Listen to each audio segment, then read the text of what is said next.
مرحبا، شلونكم عيوني متابعيني ومتابعاتي الغوالي؟ إن شاء الله كلكم بخير وبدوام صحة وعافية. طبعا تعالوا نحضر فطور ثاني يوم رمضان. صراحة ما نزلت لكم فيديوهات هواية لأنه كنت مشغولة شوية. فالمهم هسه تعالوا هنا خلينا ننظف أول شي البيت. مثل ما لاحظتوا بداية الفيديو نظفت الكاونتر وكملت.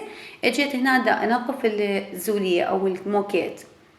طبعا هذني كلش حلوات بس عيبهم الوحيد يلمون وسخة بسرعة. يعني باليوم مرتين ثلاث انا ظل اكنس بيهم بالمكنسة. هسه تقولون هو مو فد شي بس انا بيها سهولة. يعني اذا اشوف شغلة بسيطة او هيك يعني فتات او اي شي اشوف هاي الزولية او الموكيت عليه مثلا هيك شغلات صغار لازم اروح اجيب مكنسة واكنس. هنا عندي هذا اللحم شرح طبعا ثرمته على ايدي. وهنا عندي باذنجان وشنو بعد كرفس. هذا الشيخ محشي اهل كركوك وبالذات يعني التركمان.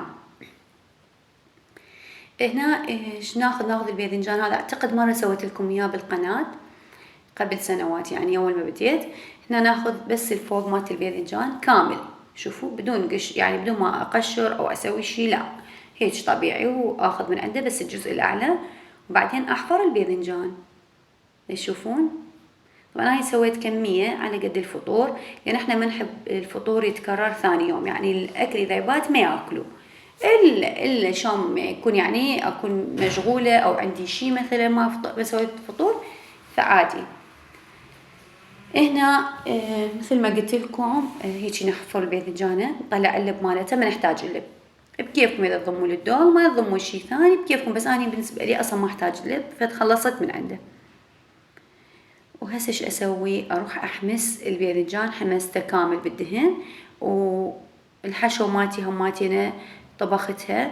طبعا ما حبيت اطول عليكم الفيديوهات لانه رمضان وبعد ما اعرف اذا ايام تجي احتمال تكون فيديوهاتنا اطول بس حبيت اخذ لكم مقتطفات من يومي وخلي الفيديو قصير. المهم مشاهدة حلوة من عندكم ولايك وتعليق حلو. اهم شي لا تنسونا اللايك. قولوا زين. هنا ابدي احشي الباذنجان ما يحتاج اي شيء. طبعا الشغلة هي كلش بسيطة وسهلة وكل ام بيت تقدر تسويها بس طعمها طيب.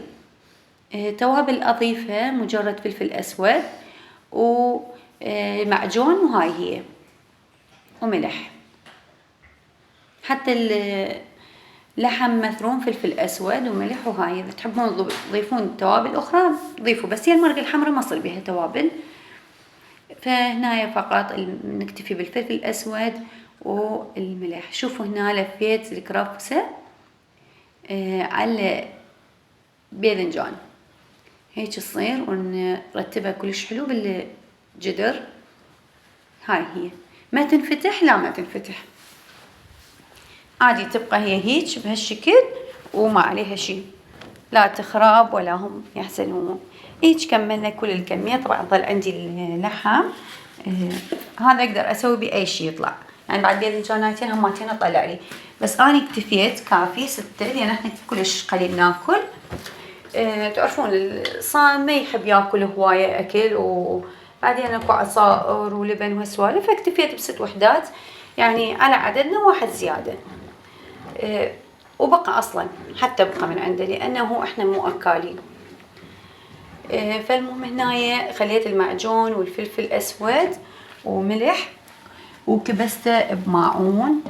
زين انتو هماتين سووا هيجي وتطلع الاكله كلش طيبه. وهنا رادوا من عندي اسوي لهم باميه شكريه او الداطلي.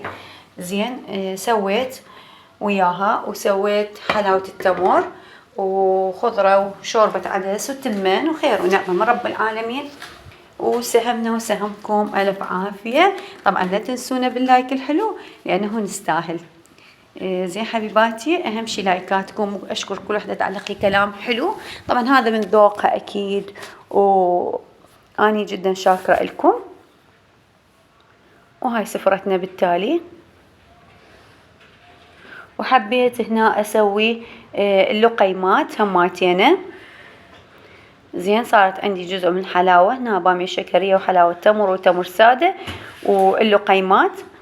طبعا هذا هيك يعني تحلاية ما تعلولة خلينا نقول، لأنه تعرفون بالبداية واحد ما يقدر هو ياكل غير بس قطعة أو قطعتين من أي شيء، مثلا يعني نسوي نحن ناكل قطعة واحدة أو قطعتين، بعدين بس ورا ما نفطر ونكمل شوية نصلي ونرتاح لا نحب نتعلل بهاي السوالف. بس هماتي واحد مو زين يكثر صراحة، لأن الوزن يزيد.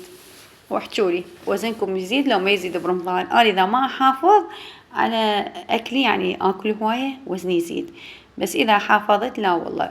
يعني هاي هي اللي هنا أقول لكم مع السلامة. لا تنسونا باللايك حبايبي.